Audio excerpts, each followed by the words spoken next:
Don't sit under the apple tree with anyone else but me. Anyone else but me.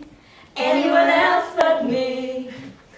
Are we bothering you for the first time, the second time, or the 50th time?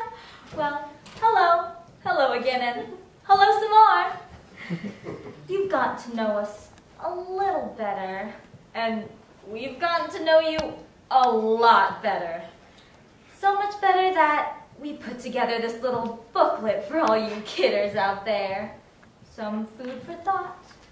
Many of you are grateful, and we appreciate your gratitude. But some of your thank yous scared us. For instance, there was the guy from Company K, 442nd, who wrote, "Hope to see you soon. Hang on to your skirts." We of you in the 2nd Battalion asked for our pictures, but it seemed you didn't want a close-up. What you really wanted was a close-up. One offered private hula lessons, inquiring, "Are you game?" Girls are like baseball pitchers. We need a little warming up. But some of you gave such snow jobs, the camp canteen ran out of heaters. You tell a girl she's the 8th wonder of the world, and hide the fact of the other 7. even if you get through this war and never get a medal, who knows? If you behave yourself, you still might end up with a beautiful decoration resting on your manly chest. Of course, there are those of you who say, variety is the spice of life. Since you're in the Army, we can't really blame you for wanting varied recreation. So until you find the right one, we wish you luck on your big dame hunt. To all you GIs far and near, a toast.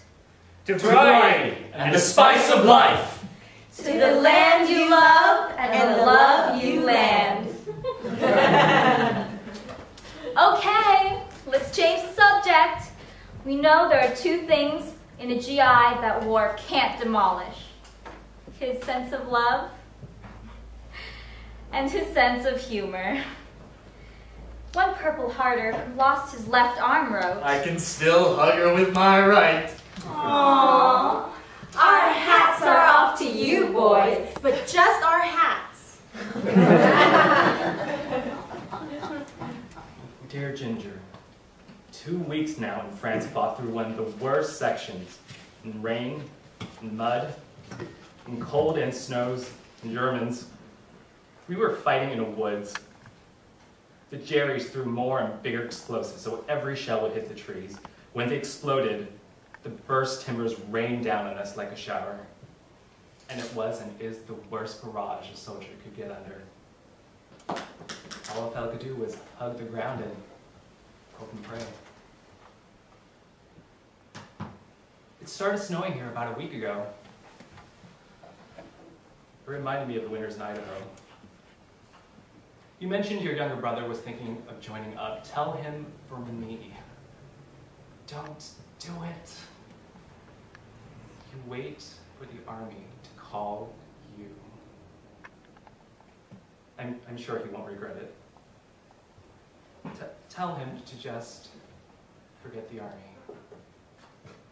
Your friend, Sammy Mashita. We know not just how seriously a casualty can mean. We know not what you've undergone. We know not what you've seen. We do know that as you pushed onward in the fray, something unforeseen came and stopped you on the way. we hope that you're recovering, or better still, you're well. And someday we'd like to hear what now you cannot tell. This note is simply sent to say we're still here for you, and mutual faith will see your injuries through. May you soon be back. To those who worry over your state, remember too your inner thoughts, although this note is too late. We're praying for the day when shell and fire shall cease, and you'll be within the realms of love and joy and peace. Ever lovingly, ever rootingly, the The Crusaders!